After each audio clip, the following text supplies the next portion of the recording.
Hello and welcome to the online platform of Rouse Academy for Competitive Exams. And I, Pragya Pandey, welcome you all to our very special series on Daily News Review.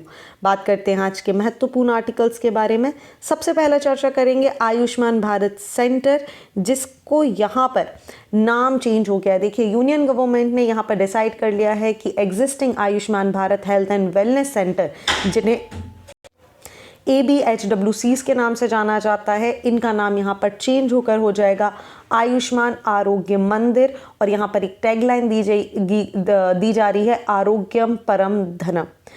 कारण यहाँ पर देखिए, एक holistic approach को adopt करने के बारे में बात की जा रही है और एम्फोसाइज किया जा रहा है कि जितना पूरा का पूरा जब हम आरोग्य की बात कर रहे हैं, जब हम लोगों को ठीक करने की बात कर रहे हैं, तो एक हॉलिस्टिक अप्रोच के साथ हम यहाँ पर काम करें। चलिए समझते हैं आयुष्मान भारत योजना के बारे में। आयुष्मान भारत योजना, जैसा आप सभी को पता है, गवर्नमेंट का एक फ्लैगशिप प्रोग्राम है जिसके अंदर हेल्थ केयर इनिशिएटिव लिए जा रहे हैं ताकि एक एक्सेसिबल और अफोर्डेबल हेल्थ केयर प्रोवाइड किया जा सके भारत के मिलियन लोगों को। इस योजना की बात करें तो इसके अंदर हमें दो कंपोनेंट्स देखने मिल जाते हैं। सबसे पहले आ जाता है PMJ और दूसरा हमें देखने मिल जाता है हेल्थ एंड वेलनेस सेंटर।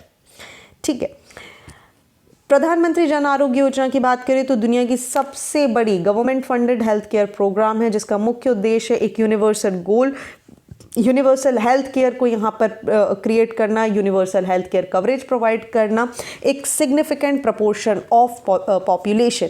इसके अंदर 5 लाख रुपए तक का आप देखेंगे एक हेल्थ केयर कवरेज दिया जाता है for secondary and tertiary hospitalisation. बात करें कि बेनिफिशरीज को कैसे आइडेंटिफाई किया जाता है, तो देखिए, जितना भी socio economic caste census data हमारे पास है, इसको बेस बनाकर, इसको आधार बनाकर यहाँ पर बेनिफिशियरीज को आइडेंटिफाई किया जाता है। PMJ के बारे में बात करें तो ये 10 करोड़ से भी ज़्यादा वल्नरेबल फैमिलीज़ को और 50 करोड़ से भी ज़्यादा बेनिफिशियरीज़ को यहाँ पर कवर करता है। इसके अंदर हॉस्पिटलाइजेशन, उनके एक्सपेंसेस, डिफरेंट मेडिकल और सर्जिकल ट्रीटमेंट को भी शामिल किया जाता है। वहीं दूसरी ओर हम बात करें HWCs की, तो इसका मुख्य उद्देश्य है comprehensive primary health care services provide करना ताकि प्रमोट किया जा सके हेल्थ केयर को, प्रमोट किया जा सके प्रिवेंटिव मेथड्स को। साथ ही इसका मुख्य उद्देश्य है मैटरनल और चाइल्ड हेल्थ सर्विसेज के बारे में, फ्री और एसेंशियल ड्रग्स को लोगों तक पहुंचाने के बारे में, और जितना भी डायग्नोशन है उसको अर्ली डिटेक्शन मोड पर ले जाने के लिए। अगर हम यहाँ पर बात करें तो इसके अंदर hypertension, diabetes, oral breast, cervical cancer जैसी बहुत सारी कंडीशंस को स्क्रीनिंग करके पहले ही प्राइमरी तौर पर आइडेंटिफाई कर उनके ट्रीटमेंट के बारे में बात की जाती है। ओके, आई होप यहाँ तक आपको सारी चीज़ें क्लियर हो चुकी हैं। Moving on to the next article of the day, बात करते हैं fleet electrification to tackle urban pollution. देखिए, जब भी अर्बन पॉल्यूशन की बात आती है, सबसे पहले बात की जाती है एयर क्वालिटी इंडेक्स के बारे में। आज की डेट में हम देखें तो इंडिया की बहुत सारी सिटीज़ रेड जोन कैटेगरी में आ चुकी हैं। दैट मीन्स PM 2.5 की बात कर ले, PM 10 पॉल्यूटेंट्स की बात कर ले, तो ये सिग्निफिकेंट कॉन्ट्रीब्यूटर बन चुके हैं अर्बन स्मोक के। और ये पता चला है हमें अर्बन एमिशन 2015 और TERI की रिपोर्ट के अनुसार। अब देखिए, जैसे जैसे हमारा ट्रेड एंड कॉमर्स बढ़ता जा रहा है, वैसे वैसे रोड ट्रांसपोर्टेशन भी यहाँ पर बढ़ता जा रहा है। ऐसे में इंडिया की बात करें तो आपको हर साल 9 लाख से भी ज़्यादा ट्रक्स की अगर हम बात करें तो ये रोड पे देखने के लिए मिल जाते हैं। 70 लाख से भी ज़्यादा ट्रक्स यहाँ पर आज की डेट में रन कर रहे हैं ऑलरेडी इंडिया की सड़कों पर। 2 ट्रिलियन से ज़्यादा किलोमीटर का फ्राइट इन ट्रक्स पे किया जाता है एनुअली। अगर हम बात करें तो सबसे 1/4 इंडियन ऑयल्स जो हैं, जो हम इंडियन ऑयल्स यहाँ पर इम्पोर्ट करते हैं, उसको ये यहाँ पर सबसे 1/3 यहाँ पर उसका कंज्यूमर बन जाते हैं। वहीं हम CO2 इमिशन की बात करें तो रोड ट्रांसपोर्टेशन अकेला 90% का कार्बन डाइऑक्साइड इमिशन करता है। और इसी में अगर आप देखेंगे, जैसे जैसे इन ट्रक्स की संख्या बढ़ती जाएगी, जैसे जैसे हमारा रोड नेटवर्क बढ़ता जाएगा, जैसे जैसे हमारा ट्रेड और कॉमर्स बढ़ता जाएगा, आप देखेंगे ये डीजल से भरे हुए ट्रक जो हैं, ये PM 2.5 और PM 10 जैसे पॉल्यूटेंट्स को यहाँ पर बढ़ा देंगे। थैंकफुली अगर हम आज की डेट में बात करें तो इंडिया ने हमारी रेलवेज़ को, रेल फ्राइट को, रेल ट्रांसपोर्टेशन को इलेक्ट्रीफाई करने की शुरुआत कर दी है। लेकिन ये केवल और केवल 20% फ्राइट को कैरी करता है।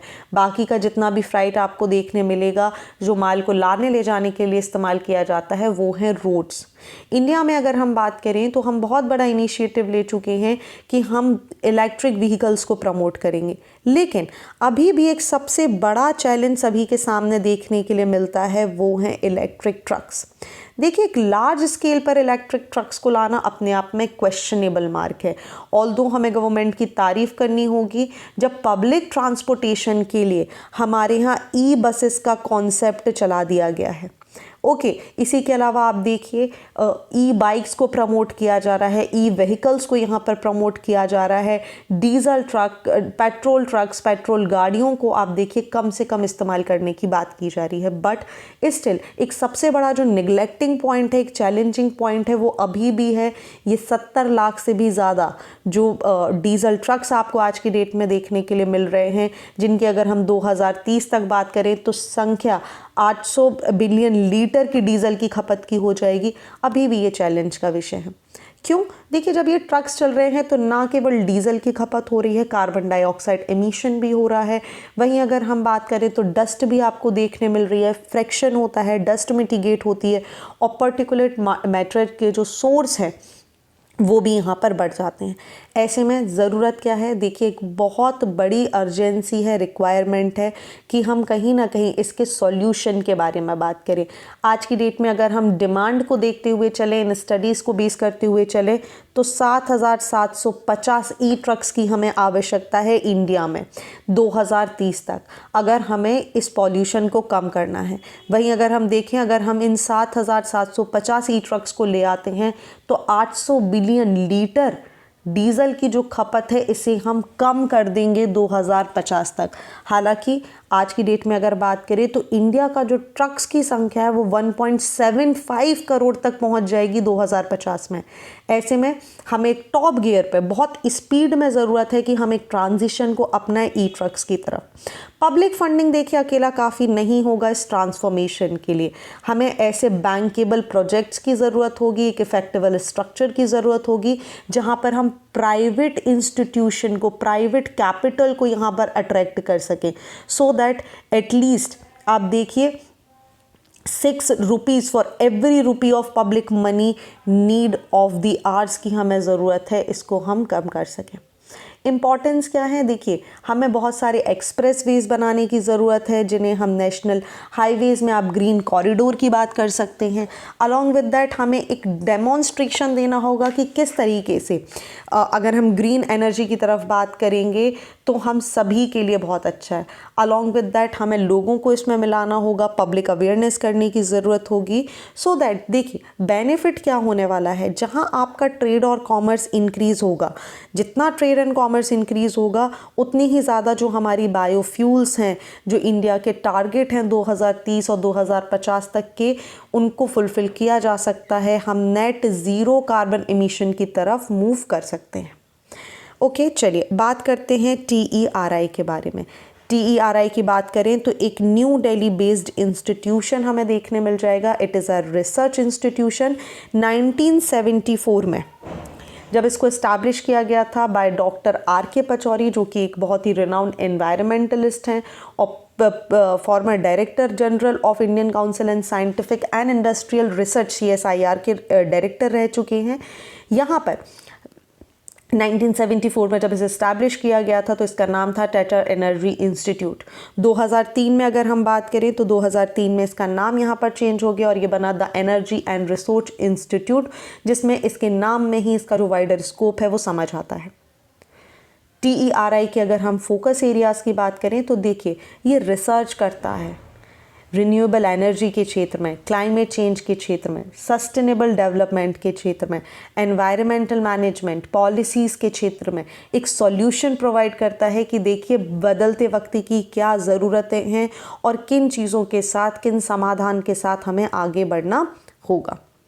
चलिए, आई होप यहाँ तक आपको सारी चीज़ें क्लियर हो चुकी हैं। आपको किसी भी तरीके के डाउट होते हैं आप हमें कमेंट सेक्शन में बताइए। आपको वीडियो कैसा लगा है ये भी आप कमेंट सेक्शन में बताइए, so that we will try to provide you again and again बहुत अच्छी सारी चीज़ें प्रोवाइड करने की कोशिश करेंगे। साथ ही अगर इस पूरे वीडियो लेक्चर का डिस्कशन आप चाहते हैं तो आप raosacademy.in हमारे टेलीग्राम चैनल या हमारी वेबसाइट पर जाकर इसका फ्री PDF डाउनलोड कर सकते हैं। चलिए मूव करते हैं अगले आर्टिकल के बारे में, and here we'll be talking about the Himalayas. ठीक है, देखिए डिस्कशन हो क्यों रहा है। रिसेंटली आपको पता होगा तो 41 से भी ज़्यादा जो वर्कर्स हैं ये यहाँ पर सिलकियारा उत्तराखंड यहाँ पर एक टनल में फंस चुके हैं। नाउ द क्वेश्चन इज़ कि जो सस्टेनेबल इंफ्रास्ट्रक्चर की हम बात करते हैं, जो हमारे करंट मॉडल है इंफ्रास्ट्रक्चर डेवलपमेंट को लेके, specially in the areas of Himalayan, ये कितने सही हैं। मुख्य फोकस है हमारा चार धाम प्रोजेक्ट को लेकर, जिसके अंदर रिलीजियस पिलग्रिमेज को यहाँ पर कनेक्ट करने की बात की जा रही है। प्रॉब्लम क्या है करंट डेवलपमेंट मॉडल को लेकर? देखिए, हमें समझना होगा जो हम एक रैम्पमेंट कंस्ट्रक्शन कर रहे हैं, करंट मॉडल में किया क्या जा रहा है, रोडों को चौड़ा किया जा रहा है, हाइड्रो पावर प्रोजेक्ट्स को लगाया जा रहा है और टूरिज़्म को प्रमोट किया जा रहा है।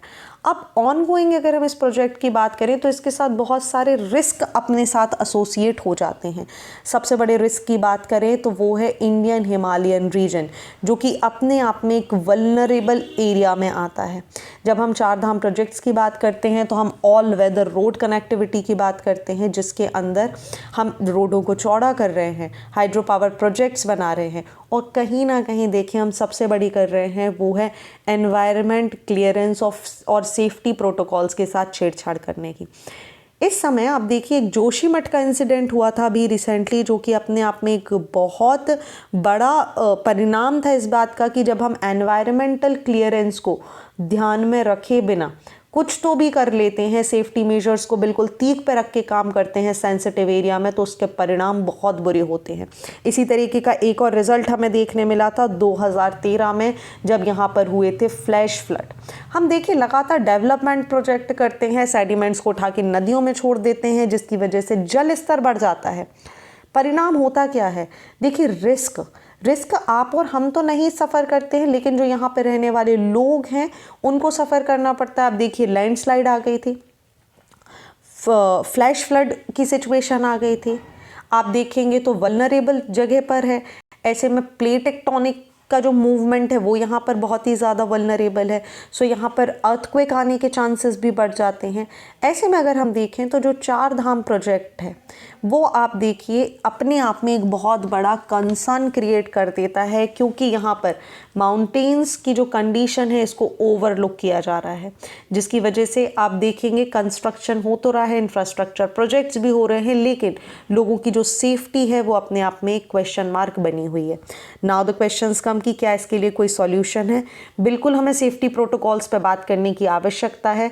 हमें एक लेजिस्लेटिव आर्किटेक्चर क्रिएट करना होगा, पब्लिक मॉनिटरिंग सिस्टम यहाँ पर क्रिएट करना होगा, जिसके अंदर जियोलॉजिकल एक्सपर्ट होंगे जो कि कहीं ना कहीं एक साइंटिफिक पॉइंट ऑफ व्यू से प्रोजेक्ट्स को देखेंगे।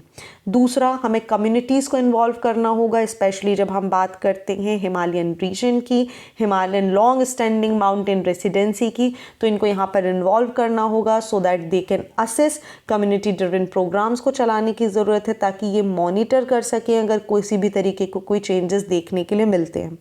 दूसरा, हमारा जो NHAI है इसकी रिस्पॉन्सिबिलिटीज़ पे भी हमें बात करनी होगी। जब रोड कंस्ट्रक्शन की बात की जाती है तो हमें रियल सॉइल, माउंटेन्स और इन सभी के लिए कहीं ना कहीं रिस्पॉन्सिबल होता है NHAI को अपनी पुरानी पास्ट जो फेलियर्स हुए हैं, जो घटनाएं घटी हैं, उनसे यहाँ पर सीख लेनी होगी और वर्तमान में किस तरीके से इनको अवॉइड किया जा सकता है इसके लिए काम करना होगा। दूसरा, एक कॉम्प्रिहेंसिव कंस्ट्रक्शन प्रोटोकॉल बनाना होगा, बेटर रोड ऑर्गेनाइजेशंस के लिए काम करना होगा। प्रधानमंत्री सड़क योजना जब हम बात करते हैं तो यहाँ पर एक स्टेबल कंस्ट्रक्शन प्रोटोकॉल्स है, कुछ इसी तरीके के प्रोटोकॉल्स को हमें हिमालयन रीजन्स में भी लेके चलना होगा। चलिए moving on to the next article of the day, बात की जा रही है बाइनेंस, जो कि अपने आप में दुनिया का सबसे बड़ा लार्जेस्ट क्रिप्टो करेंसी एक्सचेंज है। देखिए यूएस गवर्नमेंट ने यहाँ पर $4 बिलियन का फ़ाइन लगा दिया है बिनेंस पे, जो कि वर्ल्ड का लार्जेस्ट क्रिप्टो करेंसी एक्सचेंज है। ये जो फ़ाइन है ये रिजल्ट है कहीं ना कहीं एक प्रोटोकॉल फेलियर का, जो लगातार यहाँ पर हो रहे थे। कुछ प्रोटोकॉल्स थे जिनको लगातार वायलेट किया जा रहा था, जो कि यूएस के अंदर सैंक्शन नहीं है। चलिए बात करते हैं आखिर हुआ क्या है यहाँ पर। देखिए बाइनेंस की बात करें तो जिसके सीईओ है चांगपिंग ज़ाओ, इन्होंने अनाउंस किया था अपना resignation in the wake of the regulatory action. Zhao की अगर हम बात करें तो इन्होंने एक्नॉलेज किया कि इनके द्वारा यहाँ पर कुछ मिस्टेक की गई हैं और इसी की वजह से देखिए कंपनी के ऊपर इतना बड़ा फ़ाइन यहाँ पर लगा हुआ है। ज़ाओ की बात करें तो इनको लगभग आप देखिए $50 मिलियन का इनके ऊपर फ़ाइन लगा है। माना जा रहा है कि इन्होंने बहुत सारी यहाँ पर गलतियाँ की हैं जिसकी वजह से इस तरीके की दिक्कत कंपनी को देखनी पड़ी है।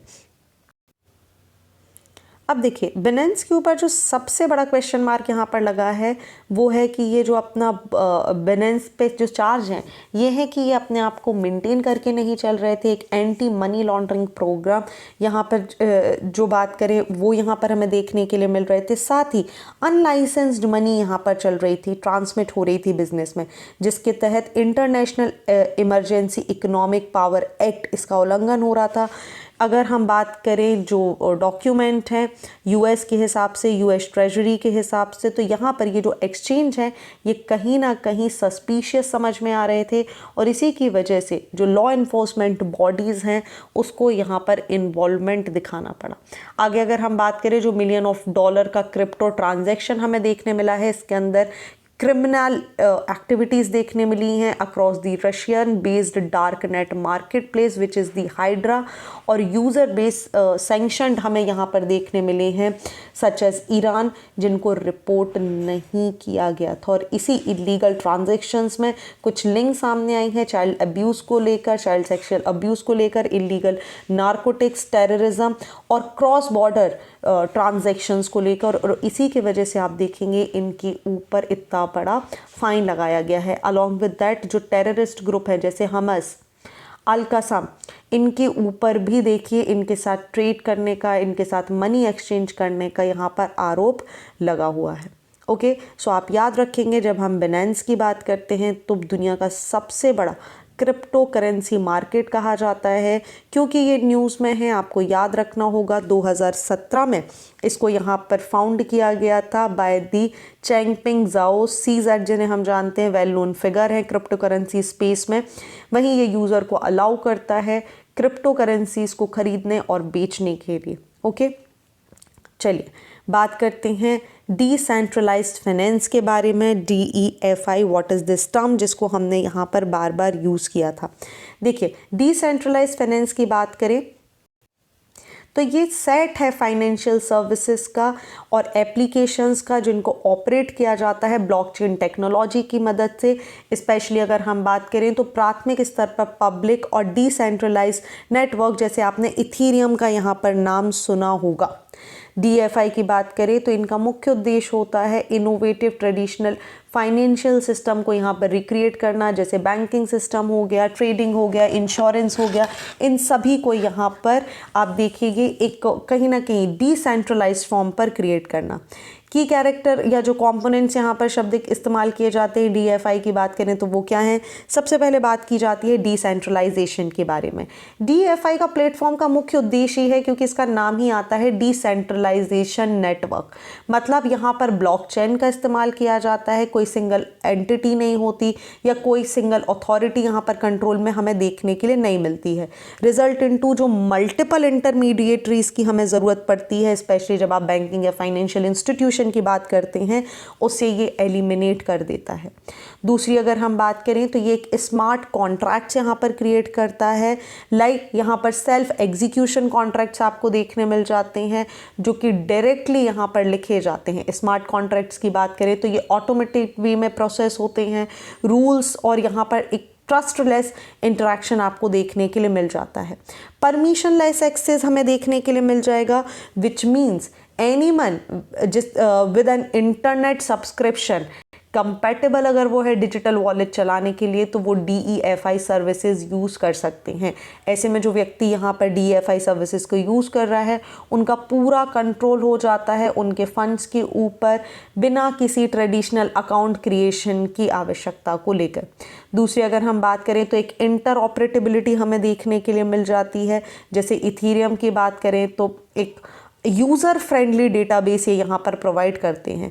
साथ ही टोकन रिप्रेजेंटेशन होता है जो कि रियल वर्ल्ड की एसेट मानी जाती है। स्टेबल कॉइन्स आपको यहाँ पर देखने मिलते हैं rather than the fiat currency, traditional currency system के अलावा। तो ये कहीं ना कहीं यूज़र फ्रेंडली एक पैरामीटर यहाँ पर क्रिएट कर देती है। चलिए moving on to the next article of the day, बात की जा रही है भारतीय साक्ष्य बिल को लेकर।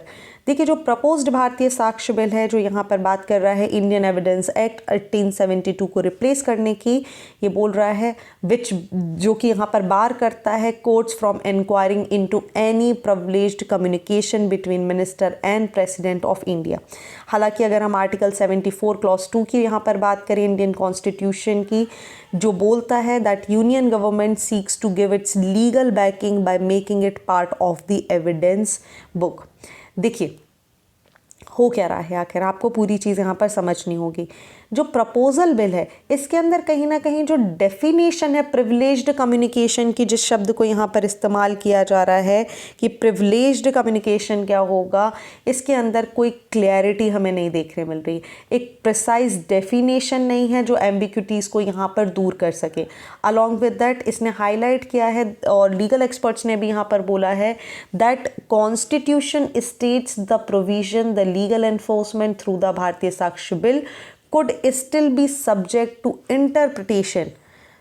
Why? Because there is no clear-cut definition. Bill amendment कहाँ करने की बात कर रहा है, ये बोल रहा है कि हमें एक एडिशन करना होगा सेक्शन 165 में इंडियन एविडेंस एक्ट के अंदर, जिसके अंदर प्रोडक्शन ऑफ डॉक्यूमेंट्स की बात की जा रही है। देखिए ये तो हो गई सारी बातें। आपको सबसे पहला समझना होगा कि भारतीय साक्ष्य बिल क्या है, उसी के बाद हमें ये पूरी की पूरी बातें समझ आएंगी। देखिए ओरिजिन पॉइंट की बात करें तो आपको याद रखना होगा इंपीरियल लेजिस्लेटिव काउंसिल जिसने पास किया था इंडियन एविडेंस एक्ट 1872, जो कि इस्टेब्लिश करता है बहुत सारी गाइडलाइंस रिलेटेड विद दी ऐसे कौन से एविडेंस हैं जिनको एडमिसिबल माना जाएगा इंडियन कोर्ट के अंदर। अगर हम एविडेंस की बात करें तो ये कोई भी ऐसी चीज़ जिसको कन्फर्म और रिफ्यूट किया जाता है उसको यहाँ पर एविडेंस के रूप में काउंट करता है। बात करें इस बिल के बारे में तो इसका मुख्य उद्देश्य है कंसोलिडेट करना और एक जनरल रूल और प्रिंसिपल यहाँ पर क्रिएट कर देना ताकि फेयर ट्रायल की जा सके उसके बारे में। दूसरा ये मॉडर्नाइजेशन की बात करता है लीगल फ्रेमवर्क को लेके ताकि एफिशिएंट किया जा सके, 21वीं शताब्दी के अनुसार ट्रांसपेरेंट यहाँ पर किया जा सके। क्या रिपील करने की बात कर रहा है, ये इंडियन एविडेंस एक्ट में 5 प्रोविजंस को रिपील करने की बात कर रहा है और लगभग 23 से भी ज़्यादा मॉडिफिकेशन और एक नया प्रोविज़न ऐड करने की बात करता है। इस बिल की बात करें तो 23 सेक्शन को अमेंडमेंट करा जाना है और लगभग 170 सेक्शन इसके अंदर आपको देखने के लिए मिलेंगे। इलेक्ट्रॉनिक रिकॉर्ड्स की बात करें तो इस बिल के अंदर परमिट किया गया है एडमिसिबिलिटी ऑफ एन इलेक्ट्रॉनिक और digital record as an evidence, जिनकी लीगल डॉक्यूमेंट वैलिडिटी की बात करें तो उनको वैलिड माना जाएगा। दूसरा अगर यहाँ पर बात करें तो इसके अंदर एक्सपांड किया गया है कुछ चीज़ों को, जिसके अंदर जो कॉपीज़ हैं जिन्हें ओरिजिनल मैकेनिकल प्रोसेस के थ्रू बनाया गया है, कॉपीज़ जो कि काउंटर पार्ट है किसी डॉक्यूमेंट का या ओरल डॉक्यूमेंट है, ओरल अकाउंट है डॉक्यूमेंट्स का, उन सभी को आप देखेंगे तो इसके अंदर एविडेंस के तौर पर शामिल की जाने की बात की जा रही है। कारण क्यों, देखिए कहीं ना कहीं एक इक्विटेबल ट्रीटमेंट की बात कर रहा है। इसकी वजह से जो एफिशिएंसी है वो एनहांस हो जाएगी, जस्टिस टाइम पर दिया जा सकेगा, एक फेयरनेस आपको देखने मिलेगी। अलॉन्ग विद दैट जो वर्तमान जब आप डिजिटल होने की बात कर रहे हैं उसको लेकर भी बात करेगा। की चैलेंजेस क्या हैं, देखिए भारतीय साक्ष्य में अगर आप यहाँ पर बात करेंगे तो सबसे इम्पॉर्टेंट जो बिल है ये एलिमिनेट कर रहा है उन सारे रेफरेंसेस को, जैसे वकील, प्लीडर, बैरिस्टर और इन सभी को एक यूनिफॉर्म टर्म देने की बात कर रहा है एडवोकेट। दूसरा जो सेक्शन 166 है जो कि रिलेट है कहीं ना कहीं पावर ऑफ द जूरी, ये रिमूव कर रहा है due to the abolition of the jury system in India. वहीं आउटडेटेड टर्म्स जैसे parliament of the United Kingdom, Lahore, इनके बारे में भी यहाँ पर बात कर रहा है। कॉमनवेल्थ और दूसरे जो शब्द हैं उनको भी डिलीट करने की बात कर रहा है। और वहीं जो मॉडर्न टर्म्स हैं, modern terms replace terms like lunatic, unsound mind, ऐसी चीज़ों को यहाँ पर शामिल करने की बात की जा रही है। वहीं जो डॉक्यूमेंट्स की डेफिनेशन है उसको ब्रॉडनेंस करने की बात की जा रही है। इसके अंदर electronic digital records, email, server logs, documents, computer logs, smartphone, website और सारी शब्दों को इसके अंदर शामिल करने के लिए विचार किया जा रहा है। ओके, तो ये था ये पर्टिकुलर आर्टिकल। आई होप यहाँ तक आपको सारी चीज़ें क्लियर हो चुकी हैं। अब आप कुछ कमेटीज़ याद रखेंगे। सबसे पहले मलीमत कमेटी, जिसको 2003 में बनाया गया था। कभी आपसे सवाल पूछ लिया जाए किससे संबंधित है, तो ये कमेटी बनाई गई थी क्रिमिनल लॉज के रिफॉर्म को लेकर। दूसरी आप याद रखेंगे जस्टिस वर्मा पैनल, जिसे 2013 में जिन्होंने अपनी रिपोर्ट सबमिट करी थी, आपको पता है, सेक्सुअल असॉल्ट वुमेन्स को लेकर। तीसरा है रणबीर सिंह कमेटी, बहुत इंपॉर्टेंट कमेटी है, 2020 में इसको बनाया गया था। इन्होंने 3 कोड्स जो क्रिमिनल लॉ के हैं इनको रिव्यू करने की बात करी थी, which is the IPC, CRPC and Indian evidence act. तो ये तीनों कमेटीज़ के आप नाम याद रखेंगे। Again I am repeating, Malimath committee, justice Verma panel and Ranbir Singh committee. चलिए, moving on to the next article of the day. बात की जा रही है why is Bihar demanding the special category status. Okay, देखिए नवंबर 22 की बात करते हैं। चीफ मिनिस्टर नीतीश कुमार ने कैबिनेट में यहाँ पर एक रेजोल्यूशन पास किया है, जिसके अंदर बात की जा रही है कि बिहार को special status, special category status दर्जा दिया जाए। ये जो डिमांड है ये कहीं ना कहीं बिहार के कास्ट बेस्ड सेंसस जो सर्वे यहाँ पर इन्होंने करवाया है उसके परिणाम स्वरूप हमें देखने के लिए मिलेगी। पहले समझ लेते हैं कि आखिर स्पेशल कैटेगरी स्टेटस क्या है। देखिए, एक क्लासिफिकेशन यहाँ पर दिया गया है सेंट्रल गवर्नमेंट के द्वारा कि ऐसे सारे स्टेट्स जो कहीं ना कहीं जोग्राफिकल या सोशो इकोनॉमिक डिसएडवांटेजेस फेस करते हैं उनके अंदर स्पेशल कैटेगरी को शामिल किया जाता है। SCS की बात करें तो इसको इंट्रोड्यूस किया गया था 1969 on the recommendation of 5th finance commission of India. यहाँ पर 5 चीज़ों को ध्यान में रखी गई थी। कौन सा?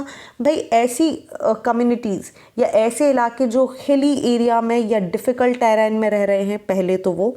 दूसरा, ऐसी जगह जो लो पॉपुलेशन डेंसिटी आपको देखने के लिए मिल रही है या आपको ट्राइबल पॉपुलेशन देखने मिल रही है। तीसरा, ऐसी सारी जगह जो कहीं ना कहीं इंटरनेशनल बॉर्डर्स के पास है, एक स्ट्रेटेजिक लोकेशन क्रिएट कर रहे हैं। चौथा, कोई इकोनॉमिक इंफ्रास्ट्रक्चर बैकवर्डनेस हमें देखने मिल रही है। या पांचवा अगर हम बात करें तो एक non viable nature state finance का हमें देखना मिल रहा है। इन सभी को ध्यान में रखते हुए अगर आप बात करेंगे तो किसी भी जगह को स्पेशल कैटेगरी स्टेट का दर्जा दिया जा सकता है।